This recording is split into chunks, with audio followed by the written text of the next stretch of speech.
जलाराम लोहाना समाज गोत्री की ओर से सरस्वती सम्मान समारोह आयोजित करवाया गया था। वडोदरा के लक्ष्मीपुरा गोरवा रोड पर एक निजी पार्टी प्लॉट में श्री जलाराम समाज गोत्री की ओर से सरस्वती सम्मान समारोह का आयोजन करवाया गया था, जिसकी शुरुआत दीप प्रागट्य कर करवाई गई थी, जिसके तहत बच्चों को प्रोत्साहक इनाम भी दिए गए थे।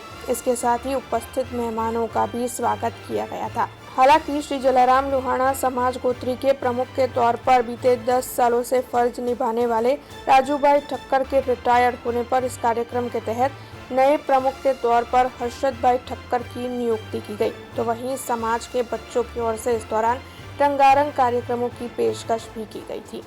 श्री जलाराम लोहाना समाज गोत्री विस्ताરમાં છેલ્લા 22 વર્ષથી આ સંસ્થા કાર્યરત છે અને સમાજના દરેક કાર્યક્રમો કરતા હોઈએ છીએ।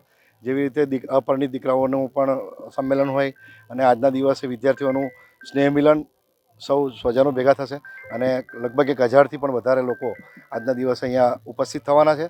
છેલ્લા 22 વર્ષ પહેલાં જ્યારે સ્થાપના કરી તો વડીલોએ કંઈક સંસ્થાનું વિચાર્યું કે ભાઈ સમાજ માટે વિચારીને આ સંસ્થાની એક સ્થાપના કરી અને લોકો એકત્રિત આ જે મોબાઈલનો યુગ છે એમાં ભેગા કેવી રીતે કરવા, કોઈ સમય એકબીજાને નથી આપી શકતા તો આવા સમયે એકબીજા મળી શકે અને હળવાશની પળો માણી શકે આવા આશય થકી જ્યારે 22 વર્ષ પહેલાં સંસ્થાની સ્થાપના થઈ।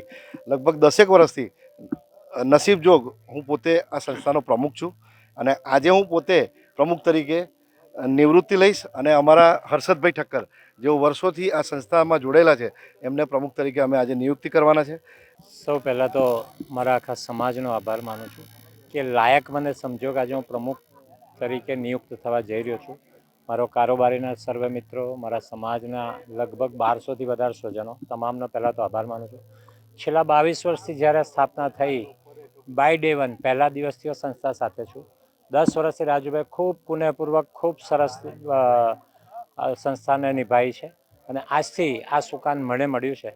સમાજને સાથે રાખી શું સારું થઈ શકે, શું સરસ થઈ શકે એના પર મારું વિઝન છે। સમાજ ક્યાં એકત્રિત થાય, ક્યાં એકબીજાની હાથે હૂંફ એકબીજાને આપે, એકબીજાની સમસ્યામાં ક્યાં બધા સાથે ઊભા રહે, આવા એક અભિગમ સાથે હું આગળ વધવા જઈ રહ્યો છું આજથી।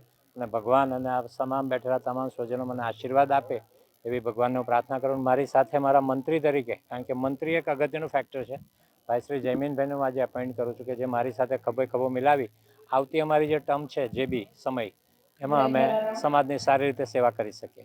अब खबरों से लगातार अपडेट रहना हुआ आसान। BRG न्यूज आपके मोबाइल स्क्रीन पर। आज ही BRG न्यूज की mobile app Google play store और ऐप स्टोर से डाउनलोड करें और खबरों से लगातार जुड़े रहें।